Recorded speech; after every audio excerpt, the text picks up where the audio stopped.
Hello and welcome back to Vapor Cycles for our 4th Sunday sync. As you may have seen on Instagram, version 2 frame had an issue where the drive side chainstay tube came loose from the bottom bracket. I've noticed it halfway through a long ride when inspecting all the joints as I do during testing, and actually rode back home before fully confirming that was indeed the case.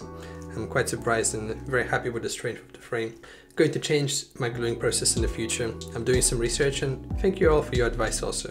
I would like to repair the joints and continue riding version 2 bike, but I'm also hesitant to mess with it since I would like to keep the frame as a souvenir.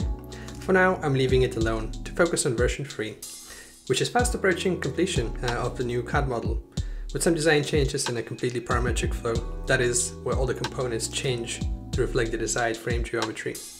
The goal is of course to make individual bike frames for each customer, unique to their body and preferences. With only the rear fork ends and brake bridge to go, it will soon be time to build the molds and start production. And with that, I have been working on replacing the x-carriage of my 3D printer, ready to start printing molds. E3D Hemera extruder presents lots of challenges when using it on a Prusa i3 setup, so I've been spending a considerable amount of time trying to get everything to fit and working, going through a few iterations of the design. Now that it's finally complete, I plan to create a video on molding the x-carriage using carbon fiber.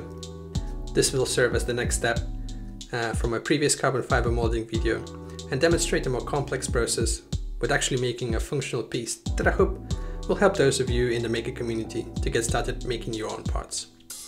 This video should be coming out soon, subscribe not to miss it, and until then, have a great couple of weeks everyone. Thanks for watching and see you next time.